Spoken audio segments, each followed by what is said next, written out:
You know what it is, from the ground up. I gotta come to you like this. They messing with my internet. Every time I go live, they do that. Like they're supposed to stop me. Look at me. I'm right here. Yeah. Anyway, when we left off last time, I got to do the intro. The big homie. You know what it is, 702, the Meadow Lane. I believe when I left off, I was talking about the transformation I made. I was talking about Heavy from West Coast Bloods and how I trained him. And I basically, to put it, in a proper perspective, to wind this down so I can really start putting it together for y'all, I transformed into a whole different person. And it was because of the avid book reading that I've done. And my approach to situations changed. Back in the days, like I say, if you've been following me, you've been through my stabbings and me being pronounced dead and all the things that I revealed to y'all. There's a bunch of things that I didn't, because we'll be here all day, but I'm going to go back up over there because it's a part of Vegas history. I just don't want to be the only one always spitting it. But until somebody else really stand up and put it out there, I'm going to do what I do. But like I say, my outlook started to change, man. And, Donald Ray, he was getting ready to go home after doing, 40-year sentence behind something I did. We got closer, but it was two incidents that, solidified my really acceptance of me wanting something better for me and my yearning to be completely liberated from gang culture, influence, and all that. I wanted to be liberated because I felt I mentally outgrown the gang, culture. That when I, due to book reading, because at one point in time I read books from I was in NNCC at one point for 5 years straight, and I read over 400 and some books, man, of all different sorts, and it really changed the way I approached situations. It made me do what was known as introspection, look within myself, and I had to really rebuild myself, my character, my self-image, my self-esteem, and I had to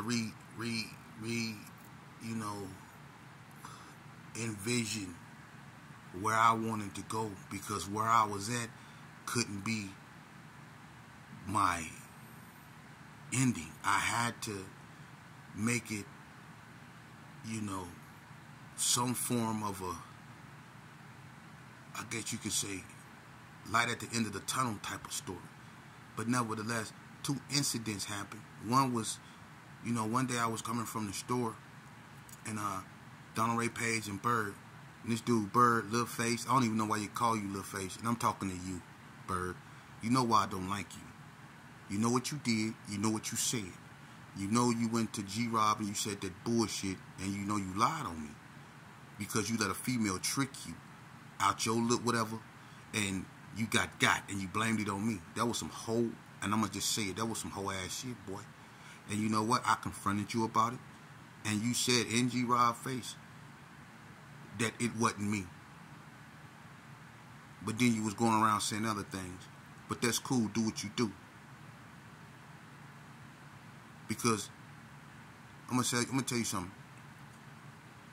Being you is worse than anything I can ever do to you. You have to walk around in your flesh, knowing that who you are. Remember when you came in the pen and they put you in the room with me, and I said, "Where you from?" And you say, "I'm from the West Side." And I said, "I'm Big Sheepdog from West Side Gerson." Remember that? And remember you was like, "I'm from the Gerson too." You didn't know why. You was scared to death. You didn't know where I was from. You was scared to say you was from the Gerson until I said I was from the Gerson. And then remember how I kept the homies off you? You remember that? But I know why you really don't like me, though. But it's all good, though. I forgive you. Live your life, man. Do you. It is what it is. But remember you and D-Ray came up to me and y'all told me, y'all said, "Hey, we need to holler at you." I said, "What's happening?" You said Loke. I said, what you mean, Loke? You said J-Lo. And I say, J-Lo? You say, yeah, J-Lo dead. And I was like, what? And I was like, no. Jumping up and down, like, because this the same Loke that was balling at High Desert State Prison that, you know, when Frog Wax tried to give me that coffee, he slapped it, you know, like, no. And he put them dudes on blast for, you know, messing with them boys down there. And Loke was, you know, Loke come from a noble family, the Graves. That's Pro Hound. That's Jamie Graves there, man. That's Hot Dog, Spank Master Crab, man. That's his daddy, Irvin. You know, his uncle is Skinny Kenny, Ray. And then you got Charlie Boy and all them, Duke Daddy. You know, the Graves is noble, man. So the way J-Lo died, how that happened to him, that was so foul, man. I knew right then and there, hell, shit, it ain't gonna never be like it used to be. Never. It wasn't gonna be like it used to be after Tiny Mac got killed, man. It's never gonna be like it used to be. When we lost Bread like that, like, come on now, man. In that fashion he died, come on now, man. It's never gonna be the way it was. So I was struggling with, you know, what I was going through. Like, what am I becoming? Who am I? I can't be no Gershon no more. I'm really not Sheepdog. I'm not Demon. I mean, who am I? You know, I can't be attached to this no more. But what am I attached myself to? And that was just that. You know, I was struggling with that. Because I wanted away from all this stuff that ruined me. But yet I somehow found myself always attached to it one way or another. And so another incident that solidified what I wanted, which was to be liberated completely from all that, was when I was on the way, Paul. It was December 4th, I think, 2010. G-Rob, Dirty Rob's son, came on the way, pal, say, Sheep, I need to holler at you. I said, what's up? He say, dog. I say, dog. I say, Freak Dog. I said, what about Freak Dog? He dead.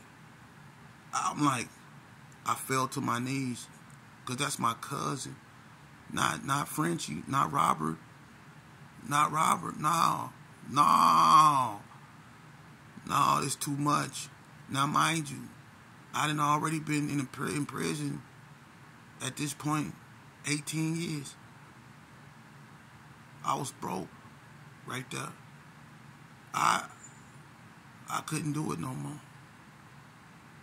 I couldn't do it no more. And when he told me what went down, I was broke. I was, oh no, man. What I'm supposed to do? You think I want to go back to that?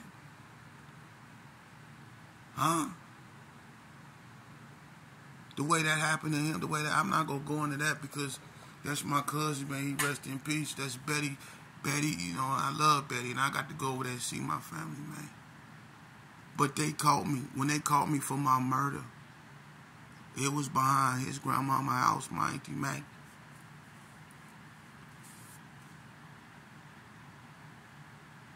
It's crazy, man. It broke me. But you know what? Even though it was so much death, and seeing that I listen, people don't think you can outgrow prison. You might get a sentence that you can never get from up under. But you can outgrow prison. You might can never leave it, but you can outgrow it. You can. Mentally, spiritually, probably not physically. But the physical part of us is the weakest part of us. As long as you can not be that spiritually and mentally,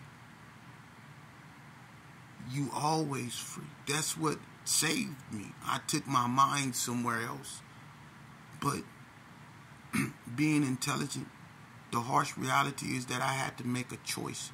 And it was going to be either I was going to have to love me and be for me and accept being a loner. I pretty much was one already at that point. Or continue to be 1 foot in and 1 foot out. And I struggled with that. Because I had done so much in my past that I didn't think and believe that I could be forgiven or ever redeemed for nothing I did. Or not all that stuff I did. But I'm known for going against the grain. I'm known for when they say no, that means yeah. So I went against the grain, and you know what I did? I had the audacity to do. I looked at what I done. I didn't look at my minuses no more. I stopped doing that because when you do that, you go always feel like you're never going to get out of prison. That's what they want you to do. I started looking at my pluses. I started realizing, dude, you completed every program that these people didn't have. I didn't just win weightlifting contests. I've been to street readiness, anger management, NAAA. I didn't took every class that they could offer me. Plus, I've been to college, got a high school diploma, GED. I ain't had write-ups in I don't know how long at that point. I really, truly reinvented who I was as an individual. So you know what I said? I'm going to come face to face with the people that labeled me this. And maybe they labeled me that for good reason, but it was their time. So I applied to have a gang hearing, which is when you go in front of the associate warden of programs, the warden, the investigator, the head caseworker, an assortment of counselors, and they basically decide if they're gonna remove you from gang fire. Now, it's a hoax. You're not getting removed from gang fire. You know why? Because in order to get removed from gang fire, you got to do what is known as debrief. And debriefing, they had just started introducing that to Nevada prisons. And a few Mexicans that they considered dropouts start entering the debriefing program. It was at Warm Springs, and I think it was at NNCC. But I think it was at Warm Springs, and you went there, and you had to confess to all the crimes that you can remember, that you committed and with your homeboys.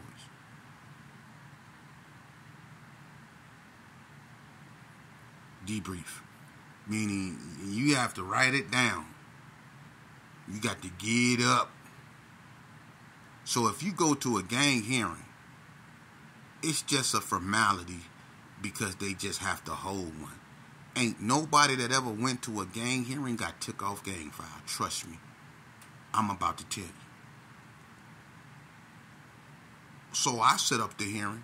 When I went, it was Warden Tony Corder, who's now parole board commissioner. It was the investigator. What was his name? Chuck Fournier. It was Miss Rexwinkle, the caseworker. Miss Morrow, the head caseworker. Elizabeth Walsh, another warden, and a few more. It's a bunch of us. I'm the last one to go. They went by back numbers. I had the oldest back number on the list, so I went last. When I went up in this room in front of all these white people, now, they got in front of them a piece of paper that the caseworker is reading off of. And you got a bunch of people sitting around in chairs in a circle with ink pens and clipboards. And the lady is reading off basically what they said about you in pre-sentencing. And you know, at pre-sentencing, everything you did throughout your life that's been documented as a crime, they use it against you. And everything you do in prison, they use it against you. So what they've compiled was a list of stuff that I've done bad in prison.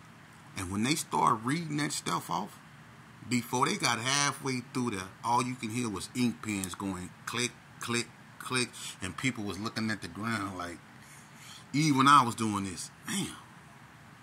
Ooh. But my record was so bad that when she got through reading that, I asked myself, why the hell you up in here, boy? But I had to snap out of that real fast because this is my life I was fighting for. So when they brought that to my attention, and the warden, Tony Corder said, look, man, I understand that you want to, be recognized for your accomplishments, and you should be, but, your history, we can't overlook some of the stuff that you have done in our institutions and on the street. We have to be realistically, Mr. Stewart. You've been you was a character back in the days, and we know that you have changed, and we're glad, and we give you kudos for that. But nevertheless, look at some of the stuff that and he went over some of the stuff I did, and after he got through talking, I say, first of all, the only reason why I'm in here is I don't want to be in here. Then people looked at me like, what? I'm like, I don't want to be in here. I say, God told me to come in and told y'all to let me go. That I'm not a gang member, and that I deserve to have my individuality back. And who are you? A bunch of people that don't know nothing of me, reading off of actions of past impulses that I displayed. All I did was show that I was an imperfect creature, just like everybody sitting in this room that's willing to change. I'm not up in here asking you to take me off the gang file. I'm asking you to give me my life back. I want my life back. That's what I want. I don't want to be attached to nothing but me. They say, but I say, you don't understand. Because if you understood, then you would have understood that when David Dukes woke up and he decided he didn't want to be the Grand Wizard of the Ku Klux Klan, that he said not showed, but he said he was a born-again Christian, and he got the chance to run for governor. And he almost run, but he was the Grand Wizard, a person that should have been facing the RICO Act. But he was able to run for governor. Y'all gave people like Senator Trent Lott, who's a known devout racist, and I start bringing up all these people that happened to be their color. And that's what made the caseworker start crying, because she know I was right. So I'm saying I asked them, the only people that deserve a second chance at life is white people. Is that what you telling me? And they was like, no. I'm like, well, let's focus on my pluses. Y'all focusing on my minuses. I did that in the past. But what made me today is my past, because if we don't learn from it, it's surely to repeat itself. We can all agree on that, right? They say, yeah. So I say, my past is what made me here today, because I learned from it. It made me who I am today because I learned from it. And I'd be damned if I let people who don't know me, y'all go home every night and you look your family in the face and you get to kiss them.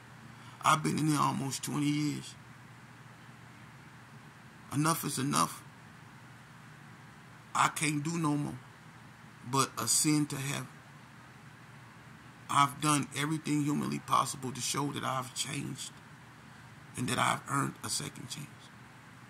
And out of that hearing, you know what they did? I still couldn't get off gang file. They say, and then the caseworker was crying. She said, Mr. Stewart, we understand everything you said, and we know it's not fair, but you're too old. And the investigator was like, we can't debrief you, guys. You're too old. They won't accept you. Debrief? I wouldn't debrief no motherfucking way. But I'm like, debrief? What is... Nah, man. Y'all on some other shit, man. Michael Jordan had to stop playing basketball simply because he got too goddamn old. And that's with any and everybody, man. Sometimes you just get too goddamn old. And y'all need to recognize that. And sometimes things get too goddamn old. Like gangbanging. And that's something we got to recognize. But anyway, they rendered me non-active. That's the best I got. Meaning that they couldn't take me off file, but I'm just non-active. But if you're non-active, you can become active. So I'm like, that's racist, man. You know? And when I come back, we go discuss when I go home. And we gonna close out from the ground up. And then we gonna really get into what a getting is good. Vegas Chronicles. Until then, from the ground up.